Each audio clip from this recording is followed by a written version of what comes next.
Hi again, it's Dr. Isom. This portion of the lecture is going to talk about the id, the ego, and the superego, the parts of the mind that Freud thought were independent, but also could often be in conflict with each other, and we're going to talk about why. But first, you can see here in the video, the id, the one that's constantly moving, and the one on the right, which is the superego, which is the one looking sort of judgmentally at the id. And then in the middle, you have that referee who seems like he's trying to figure out some way to make both happy or to figure out what to do with both of them. And that's pretty much a metaphor for what the ego tends to do, according to Freud. So Freud believed that the mind has this internal structure. In addition to the conscious, the preconscious, and the unconscious, Freud also believed that there's these parts, and they work together sometimes, but they also tend to conflict with each other, and they are the id, the ego, and the superego. We'll talk about each one of them separately.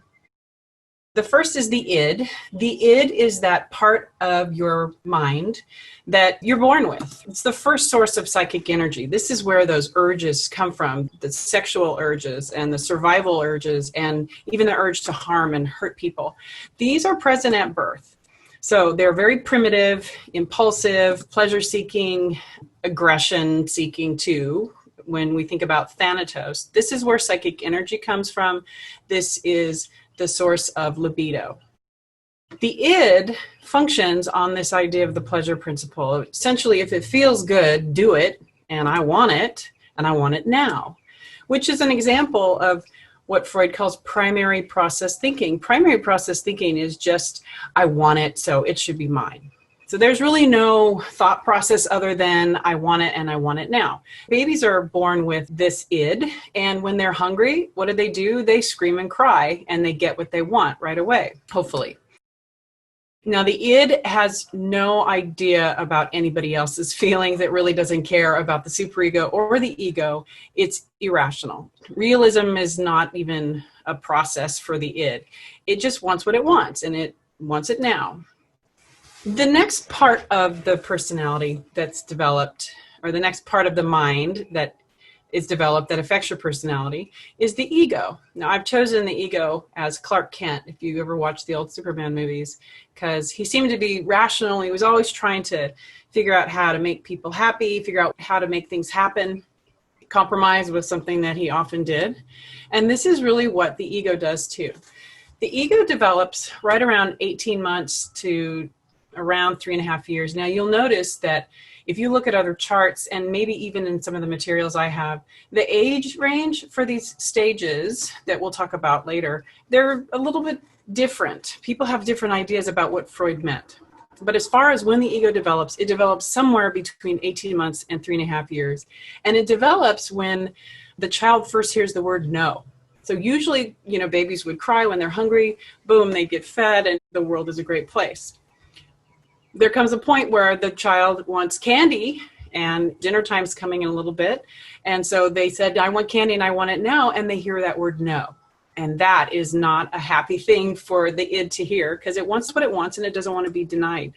This is where the ego is developing, because the ego realizes, okay, wait, I can't have everything I want. All right, I got to figure out how I can get what I want. And that's really what the ego does. It figures out how it can make the id happy. And later on, it figures out how it can satisfy the strong demands of the superego. What the ego does later on in life, as the person develops, is they try to constrain the id to reality. So the id wants what it wants, and it wants it now. But the ego works on the reality principle. Remember, the id works on the pleasure principle.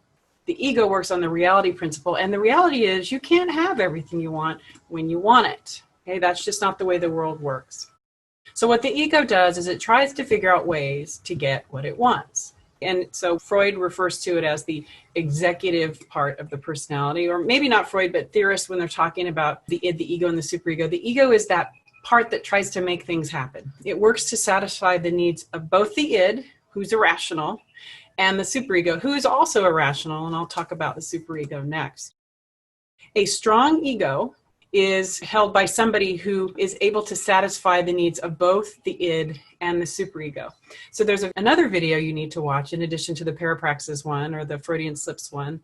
And it was created by a group of students at a college, and they do a really good job of illustrating how the ego is trying to do that, trying to satisfy the id and the superego at the same time. And I think they do a pretty good job of it. How does the ego figure out how to get what it wants for the id and the superego? It does this by something called secondary process thinking. And really, this is compromising. This is figuring out a rational method to get what the id wants or to satisfy those demands of the superego. So let's say you are a child and you realize that you want something really bad. You want that cookie. And you make some bargain with your parent that if I go clean my room, can I have that cookie? And to a parent with a kid in a messy room, that sounds like a brilliant idea. And sometimes that works. That's a way that the ego uses secondary process thinking, rational thinking, to figure out how they can get what they want, how they can get what the id wants, essentially, without demanding it. So the ego uses secondary process thinking with the idea of the reality principle. You can't get what you want when you want it all the time. You have to use problem solving. You have to use strategies. You're going to have to compromise sometimes to get what you want. The last structure that develops is the superego. And this is something that develops right around 3.5 to 6 or 7 years. And this is the part of the personality that is internalized all the morals and all the rules of society. And this comes from parents, this comes from teachers, this comes from religion and religious teachers. But this also functions with guilt. So all those values and ideals and morals, if you don't go along with them, then the superego uses guilt to make you feel bad so that you'll go along with them. So this is also referred to as your conscience, and it uses guilt to motivate you. Now, the superego is like the id in that it is irrational. It doesn't think realistically. It always wants you to do the right thing or the moral thing or the ideal thing. And so it is pretty demanding. It puts a lot of pressure on the ego. And the ego is trying to figure out how to satisfy the demands of the id, for sex and food and partying and playing, or I want to beat somebody up because they irritated me. Whereas the superego is saying, no, you can't party all the time. You can't hit somebody like that. That's just not acceptable in society. You can't eat chocolate all day, although that would be nice. So the superego is placing that guilt and that pressure to try and constrain the ego from letting the id get what it wants. So let's say an example is, this is when the world was not under COVID-19, but let's say there's a party that one of your neighbors is having this weekend, and you have an exam on Monday. So you know that you're going to have to spend some of your weekend studying, and the person's having the party on Sunday night, and your exam is on Monday morning, which is a weird time to have a party, but hey, it's college, it happens. So your id is like, oh yeah, we got to go to this party. This is going to be great. This is going to be fun. I want to go party. And the superego says, wait a minute, you can't do that because you've got this exam the next day and you're going to have to study for it, because if you don't study for it, you're not going to do well and you're not going to get a good grade. And then eventually the person feels guilty because, if I go do that and go party and I don't study, then I am going to have a bad grade. So what can the ego do in this case? Well, the ego can maybe make some sort of a compromise or a deal that you'll have to study for Saturday, most of Saturday, maybe some of Sunday morning, and make sure you get all your notes made and do all your studying in order to be able to go to the party on Sunday night.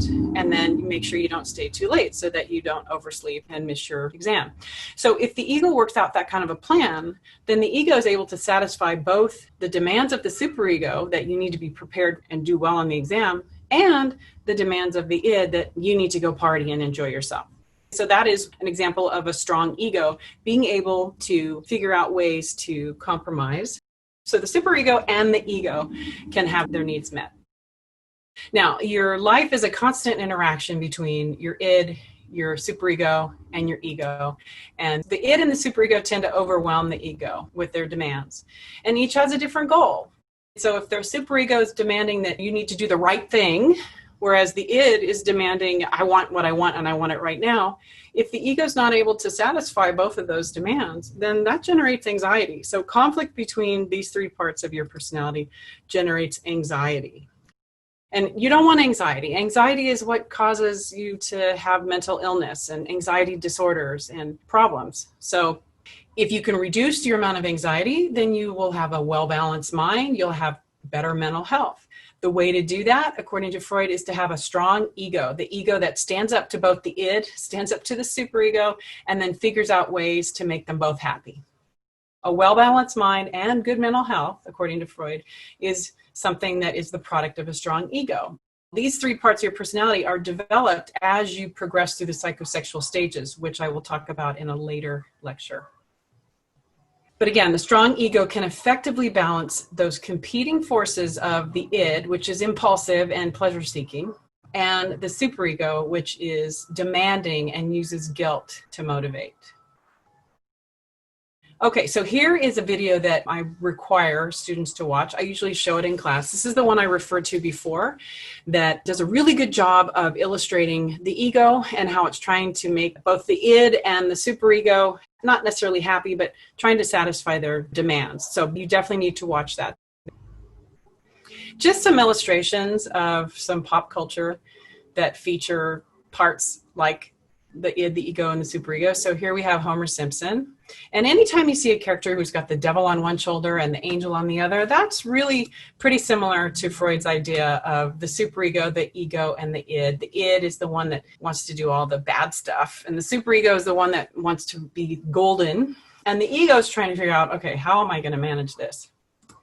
Another example, I think this is a fun one, is the male characters on Friends. So if you watch Friends, maybe you'll recognize this. I'm sure you can tell me right away who the id is, the person who was into sex and food and all of that. Well, they probably all are, but the one that most people would say is Joey. And yes, Joey is definitely the id on Friends. Other people argue about, okay, so then who's the ego and the superego between Ross and Chandler? Actually, the ego is Ross because Ross uses rational thinking, right? Whereas Chandler, he's always feeling bad and feeling guilty. And if he doesn't do the exact right thing, then he knows he's kind of messed up. And he even punishes himself at some points on the show. But the thing that is really telling for me with Ross and why he's the ego and why he represents rational thought is because he's the one that said, we were on a break, right? If that's not a rationalization, I don't know what is. So that wraps up the id, the ego, and the superego.